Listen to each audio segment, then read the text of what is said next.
The following program is a presentation of the Civil War Broadcasting Network, available on the free YouTube channel General Grant by himself or Dr. E.C. Fields. On the Facebook page, Kurt Fields as General Ulysses S. Grant, and on various other social media. The website is generalgrantbyhimself.com. This program is one of those presentations in the ongoing series General Grant Looks at the American Civil War, wherein General Grant looks at a person, place, or event in the Civil War for reflection and observation. Permission to copy and distribute is given and indeed encouraged. Remember, you are the future of our past.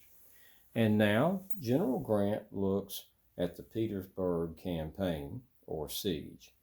Part 1.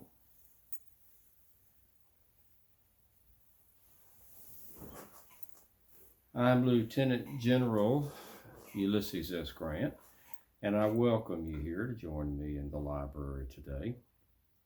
And today I would like to muse a bit or think out loud about the Petersburg Campaign. And I call it a campaign because it really wasn't a siege in the proper sense of the word. Vicksburg, for example, was a siege. Nothing got in, nothing got out. With Petersburg, the whole purpose of that long siege was for us to try to cut off the 5 railroads that were supplying Petersburg and thus Richmond and Lee's Army of Northern Virginia. So until the April the 2nd of 65, there were supplies and materials coming into Petersburg. And I prefer to think of it as a campaign. But let me go back and think about a bit what had preceded it without belaboring the point. The Overland Campaign had begun on the night of May 4th and 5th of 1864. We fought all over Virginia, it seems, until June the 3rd of 1864, when I ordered the Cold Harbor attacks, which I regret having done. 7,000 casualties in one day, most of them in the first 20 or 30 minutes, was the blackest day the United States Army has ever had. We stayed in place there, wondering what to do. I was constantly trying to develop a way to bring Lee to give me combat in the open field, which he never did.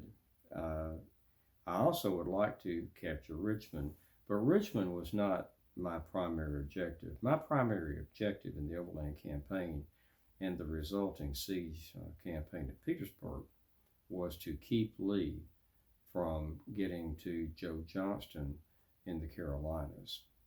So I was intent on bringing Lee to combat, defeat him if at all possible, take Richmond if I could. I certainly wouldn't turn it down. But Lee was convinced that Richmond was my target, and he was incorrect in that thinking. He was my target and the destruction of the Army of Northern Virginia. But after Cold Harbor on June 3rd, I was trying to think of what to do. I sent Ben Butler out of the Bermuda Hundred, where he'd been pretty well bottled up by Pierre Gustave Toutant Beauregard since the beginning of the campaign back in early May. I sent him on June the 9th down to try to take Petersburg because I thought it was easy pickings. At that time, in fact, it was defended by Pierre Beauregard, or Gus Beauregard as we call him, in the old army. And about, numbers run from 1,200 to 2,200, 2,500 old men and boys. And Butler had been bottled up there in Bermuda Hundred virtually since the beginning of the campaign by Beauregard along what was known as the Howlett Line. But I told Butler to move on Petersburg, take it if he could, and he moved down on June the 9th. And he sent General Couch, that was some cavalry, who was defeated by, I think, Colonel Archer, I believe was the Virginian trooper's name. And he pretty much stopped and did not proceed into Petersburg, which is a tragedy because he could easily have advanced into Petersburg, but as he was wont to do, he diddled away his time and his opportunity. To be sure, he did not know how weak Beauregard was, but Beauregard said later that it was his for the taking. He didn't take it simply because he didn't move in and take it. So the first battle of Petersburg was on June the 9th. On June the 12th, though, two things happened. Lee had sent Early into the Shenandoah Valley to threaten Washington, hoping to pull away my troops to combat the threat that he did indeed develop against Washington City and the destruction that he did. But I also had determined that I was going to move south of the James and go after Petersburg, which was a significant decision for me for a couple of reasons. First of all, I was going after Lee's heartbeat, after his arteries to his heart, those 5 railroads that ran into Petersburg. And I was no longer so intent on bringing Lee to fight me in the open. Another significant factor here in the move away from the Cold Harbor area was that I had to march 110,000 soldiers 50 miles through swampy land to cross the James River, which was 2,200 feet wide at that time, at that place. And there'd never been a pontoon bridge built that long. Yet, we pulled away on the night of the 12th, and our pickets were in a number of places within 400 yards of each other, which is not far when one is thinking of armies facing each other. And we moved 110,000 soldiers and all the equipment, horses, mules, wagons, and everything that makes all of that noise in the night away from Lee, and they never heard a thing. And the next day, when they were probing us and checking on us, we were gone. And I was marching to the James River. When we got to the James River, within, I think it was 9 hours, the engineers built the longest pontoon bridge in the war, 2,200 feet long, 14 feet wide. And we began to march those 110,000 men across that bridge, which took a couple of days. In fact, we didn't get across until the 14th. Lee couldn't find me. He thought really, and I understand why he would think that I had gone back to Washington City. Why wouldn't he think that? The precedent had been firmly set that every time he defeated an army or a federal army or brought it to a halt, it turned around and went back into Washington City, and which is where he thought I'd gone.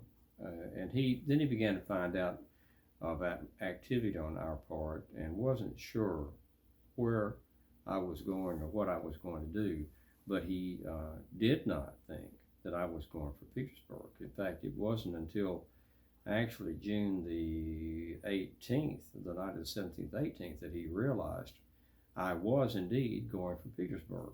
Caught him by surprise on that one. But we were moving on Petersburg to take those railroads. That was my objective. Still wanted to bring Lee to combat in the open. Still wanted to defeat him. Most certainly still wanted to keep him pinned in Virginia. But when looking back a few days before with Butler, he could so easily have taken Petersburg and possibly shortened the war by several months. Beauregard only had 2,500 troops, but after I crossed the James, Beauregard knew what was going on, or he thought he knew what was going on. He was sending General Lee messages, and Lee, frankly, was ignoring him. Lee did not believe him when he said, "There's a substantial force in front of me. I need help." He had gotten more troops by then, about 4,500, shortly after the 9th. And then by the 14th, he had pulled away most of the troops from that Howlett line that was keeping Butler plugged, because he felt, well, Butler's in front of me, I don't need to keep those troops there. And he had, by the 14th of June, 15th of June, he had about 14,000 men. And I moved on Petersburg on the 15th, Baldy, Smith, and Couts again in cavalry. And Lee, I want to emphasize, still does not think that Petersburg is where I'm headed. But we went after the debacle line, which had been built, a defensive line about 10 miles long, which encircled Petersburg from east to west on the Appomattox River. Some 55 gun emplacements, very substantial defensive line. And we hit that, and however, they had some success. Took, I think, a mile of lines there on the debacle line, and Beauregard fell back. But Smith stops. Now, Couts was waiting to hear. He had made a separate attack, waiting to hear Baldy Smith, but he never heard Baldy Smith, so he pulled back. After he pulled back, Smith had made the attack, and it was a debacle. In fact, Butler charged Smith with dilatoriness, and Smith is accusing Couts of dilatoriness, and it was quite a mess. But they had taken about 3.5 miles of Confederate lines, and Smith stops. He just stops. Well, on the night of the 15th, Winfield Scott Hancock arrived, and Smith wanted to wait until daylight. And even though Hancock outranked Smith, it was uncharacteristic of Hancock to acquiesce and say, "All right, we'll wait till daylight." But his men were exhausted. They'd had a forced march of a number of miles, and at the time it was all right for Hancock to wait. Well, while Hancock is waiting, Beauregard is stripping that line, the Howlett line, and he's pouring 14,000 troops into those trenches facing him, those heavily dug in emplacements facing the Federals. And about 5:30 in the morning on the 16th of June, 64, they attacked, and they fought all day, savage fighting.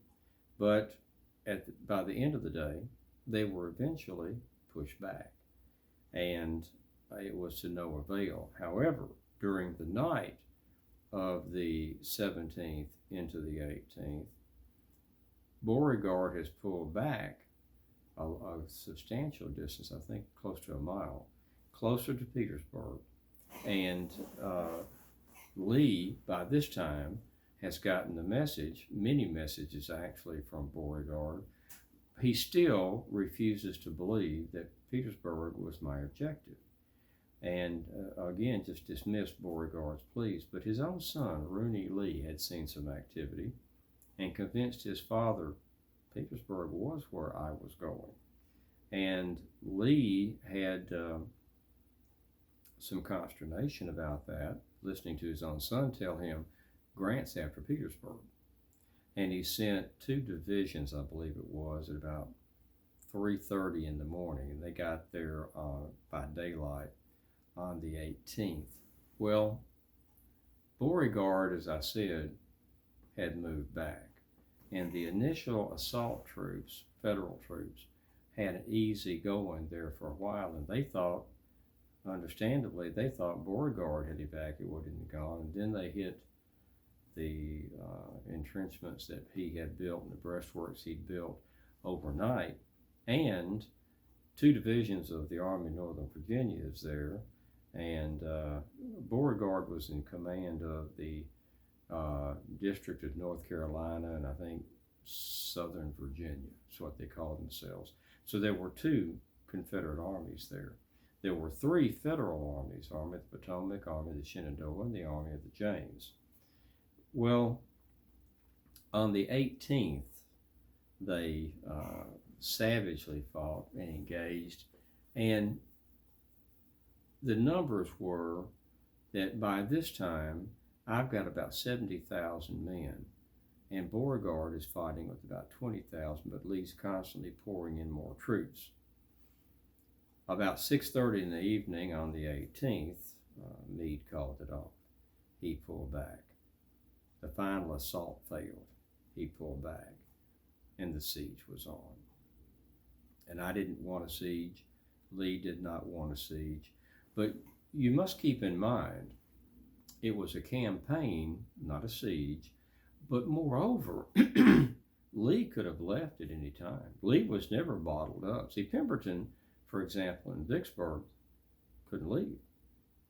Lee could have left, but Lee was charged with protecting Richmond and protecting the capital, which may have been a mistake on President Jefferson Davis's part, because had he let Lee go, this is in merely conjecture, and I will not get into conjecture past, it might have been a good move if Jefferson Davis had let General Lee do what he felt he should have done, rather than tether him to the Capitol, because I had the advantage in knowing he's not going anywhere, or probably would not go anywhere.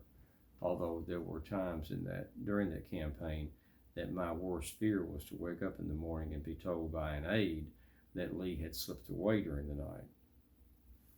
But on June the 18th, we went into siege. That's when the siege and campaign activities began.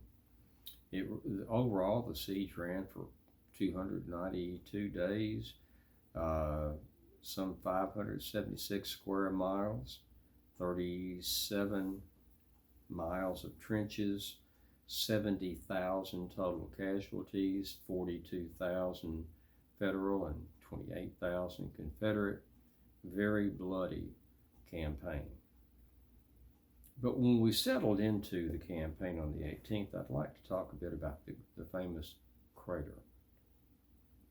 On June the 25th, just a week after we'd gone into siege, Lieutenant Colonel Henry Pleasant went to his commanding officer, Ambrose Burnside, in the Ninth Corps, and told General Burnside that he was from Pennsylvania, and his regiment, 48th Pennsylvania, was made up of coal miners, and they could dig, and they wanted, in fact, to dig.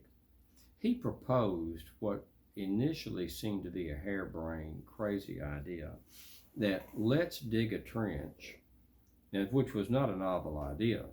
A number of tunnels, rather, had been dug. I did 2 of them at Vicksburg. The novelty of the idea was that it was going to be a tunnel 20 feet deep or down and 521 feet long. There had never been a tunnel in history dug that long. He approached Burnside. Burnside thought about it and liked it. Then he approached General Meade. George Meade dismissed it, poo-pooed it, and said, bah. But Burnside and Colonel Pleasant prevailed and persevered and prevailed. He told me about it, and I said, give it a try. Thinking back about my 63 Vicksburg siege days, keep the men busy, if nothing else. That keeps them busy and keeps the journalists from being critical about a bunch of people lying about doing nothing. I had little confidence it would succeed. Meade had, I think, even less. So on June the 25th of 1864, the 48th Pennsylvania Coal Mining Regiment began tunneling, 20 feet down and 521 feet in length. They had a very novel way that I will not go into of bringing fresh air into the tunnel. And of course, it had to be dug with rebel scouts watching every inch of line, sharpshooters and so forth, that we had. So everything had to look like it was normal. The air system to bring in fresh air, and the excavation and the dirt, getting rid of the dirt. But they did it very cleverly. The rebels suspected we were tunneling. In fact, they were tunneling. Moreover, they were sinking listening shafts in various places trying to find out where we were doing. They could hear digging, they just couldn't identify specifically where. And they dug and dug and dug for about a month. And simultaneously, Edward Ferraro's USCT has been given the assignment to be the assault troops after the crater is exploded. They were enthusiastic about it. They were in high spirit and eager, honored to have the honor and eager to do it. And they trained and trained hard. They've been training for a month. When the day got closer, it was determined that July the 30th would be the day that it would be detonated. Right before, a day or two before it was determined to explode, General Meade had some severe second thoughts about sending in USCT. And they were not proven in combat. They weren't experienced combat troops. And he was very concerned and told me as much, and I came to agree with him, that if we sent those black troops in and things went wrong, and the majority of them were killed and wounded, it would look like we had used them, General Meade felt it would look that way, as cannon fodder, that we pushed the black troops into the breach and let them take the brunt of the response, and then we'd send in the white troops.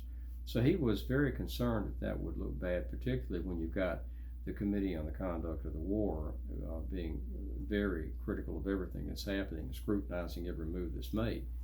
He prevailed on me to pull the black troops out of the assault and send in white troops.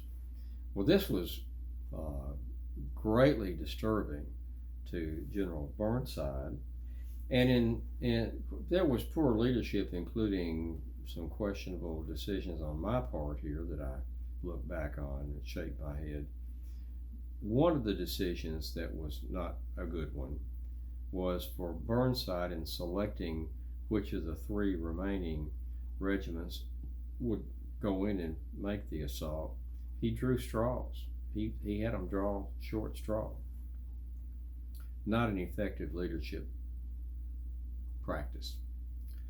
And James Ledlie, General Ledlie, his regiment was given the honor of assaulting.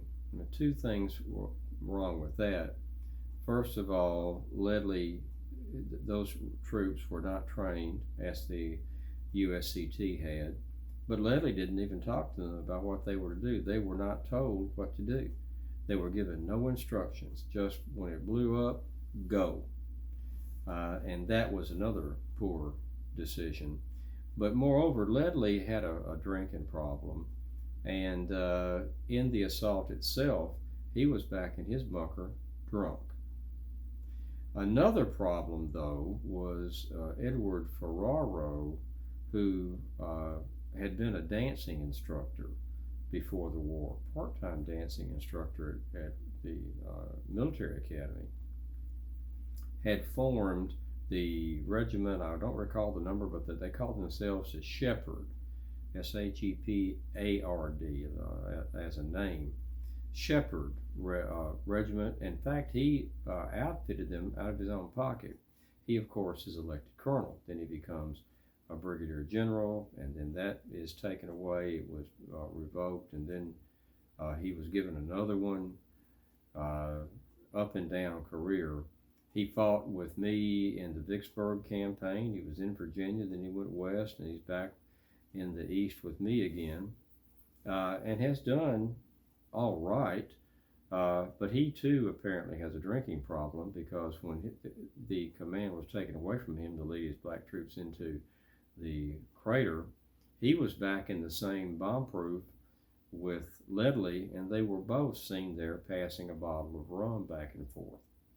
And he was no help in training, advising the white troops that replaced his troops.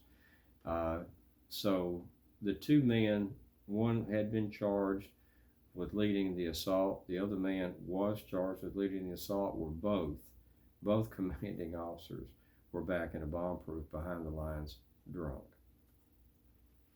Now they dug the 48th Pennsylvania, a 521-foot tunnel, 20 feet down. When they got to 521 feet, they dug two 20-foot wings in a T. They put 4 tons of black powder in those two wings. And of course, they've got a fuse that runs 520 plus feet. And they, on the morning of July the 30th, very early morning after midnight, they lit the fuse and waited and waited and waited. Finally, it becomes apparent, not obvious, but apparent that the fuse had gone out. Well, it took a couple of brave men to walk humped over. They could stand a bit humped over to go 520 something feet, 21 feet I think, and relight that fuse. Now, what if it hasn't gone out? It's a slow burn. It was certain death for those two volunteers. What if they found it had gone out? They'd have to be very spry to run back however many hundred feet it would be to exit the tunnel before it detonated. But they went in. It had gone out. They relit it. They very quickly, I suspect, evacuated the tunnel. And interestingly enough, they packed the edge of the opening of the tunnel to keep the force from blowing back and going up. When it went off at 4:44 a.m., the crater was, I think, 160, 70 feet long, some 60 feet wide, and some 30 feet deep. About 300, numbers are 275 to 325 North Carolina, I believe, troops just disappeared.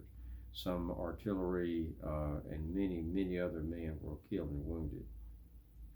And of course, by this time, though, I had decided I needed to be on the scene. I had not been directly involved, and I should have been. I was too distant. I was letting other people handle that matter, and I had become uncomfortable with that. So I went to the side of the crater and the blast.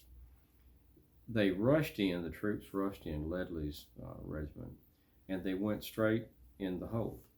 See, the black troops had been trained to go around the hole, and their objective was Cemetery Hill, right behind where the crater blew up, because it was a high point looking into Petersburg itself.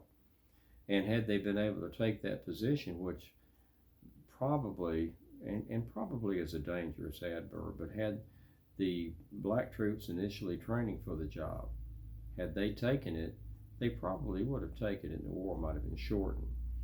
But they went in the hole, more troops went in the hole, the Confederates quickly rallied, they were shooting the troops in the hole, they called it the turkey shoot, fish in a barrel shoot, and losses were horrendous. But the troops, Burnside kept pouring troops in, and they were actually pushing troops into the hole. They were yelling, don't come forward, but were being pushed in. And after an hour or so, we finally stopped that and tried to bring the debacle to an end. I told General Halleck it was the saddest affair I ever saw in the war. And the issue of the crater was brought to a close. The Confederates quickly, with General Mahone, William Mahone, quickly rebuilt their line, reestablished their defensive line, and what should have been a tremendous success on the part of federal troops was a disaster, an utter disaster.